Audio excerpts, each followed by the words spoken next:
plus de points d'appui, pas simplement dans des laboratoires. Ça va être un vrai changement. Ensuite, on développe des techniques pour analyser beaucoup plus vite plus de tests ensemble, avec le mode PCR.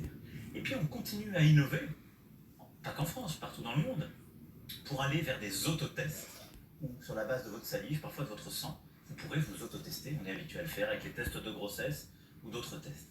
Et donc, nous allons rentrer dans une stratégie qu'on va déployer là pendant les prochaines semaines, où on va pouvoir réduire encore drastiquement les délais. Et donc, dès qu'on a une hésitation, qu'on est cas contact, qu'on est symptomatique, ou qu'on a un doute, on pourra se faire tester, on aura la réponse rapidement. Deuxième pilier, l'alerte. Quand je suis testé, il faut que je puisse alerter ce qu'on appelle mes cas contacts. Les gens avec qui j'ai été exposé à moins d'un mètre, avec qui j'ai dîné, avec qui j'ai passé un long moment, avec qui j'ai été à la cafétéria ou autre. Ce que Stop Covid n'a jamais permis de faire. Vous avez raison. C'est un échec cuisant. Alors, les derniers chiffres, vous avez dit que vous avez Stop raison. Covid a servi à alerter, à ce jour, 493 personnes. Alors, c'est je ne prendrai pas ce chiffre pour dire que c'est un échec. Ça n'a pas marché. C'est-à-dire que c'est surtout, ça a été beaucoup moins téléchargé que tous nos voisins. 2,5 millions de personnes, à peu près. Les Britanniques, les Allemands ont beaucoup plus de téléchargements. On n'a pas réussi. Mais quand je regarde nos voisins aujourd'hui, et les cas qui ont été identifiés par une telle application, même en Allemagne, en Angleterre, très peu. Donc, personne n'a réussi à faire de l'application un vrai outil d'alerte. Mais nous, à ce stade, on n'a pas réussi à faire de l'application un outil pour les gens.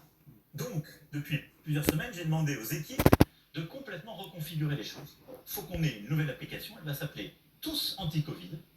Chacun est mobilisé. C'est une application, et on a regardé ce qui marchait chez les autres, il faut apprendre de nos erreurs. C'est pourquoi le 22 octobre, elle sera présentée, et elle va comme ça monter en charge. Ce sera une application d'abord, où il y aura des informations.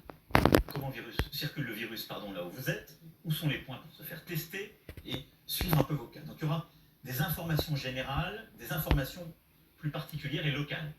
Parce que les gens vont plus souvent consulter l'application quand il y a ça. Ce que font très bien les Britanniques. Ensuite, on va donner aussi un mode d'emploi. Ça sert à rien de l'allumer tout le temps. Beaucoup de gens ont dit, ça vide ma batterie, je ne sais même plus comment. Je ne suis pas sur Bluetooth, ça ne marche pas, etc. On va donner un mode d'emploi très clair. On va dire aux gens, quand vous allez au restaurant, quand vous allez, dès qu'on pourra les réouvrir dans les zones concernées, au bar, quand vous allez chez des amis, au fond, à chaque fois que je suis dans un moment où je suis exposé à d'autres gens qui ne vont pas avoir de masque, où il y a un élément de risque, on allume justement le Tous Anti-Covid. Et on va en faire aussi un instrument avec nos restaurateurs, avec l'ensemble des cafetiers, avec les hôtels, avec tous les professionnels, un outil pour mieux alerter, tracer, et donc du coup pour identifier ces foyers de contamination, les remonter et prévenir. Et puis troisième chose, il faut protéger, en étant très strict sur les 7 jours d'isolement quand on a le virus, même quand on n'a pas de symptômes, et adapter justement là-dessus notre réponse. Et donc ça, c'est la stratégie vers laquelle on va mettre beaucoup plus de moyens pour réussir, dès qu'on aura moins de cas par jour, à ce qu'il y ait moins de contraintes collectives, mais qu'on suive mieux ce virus.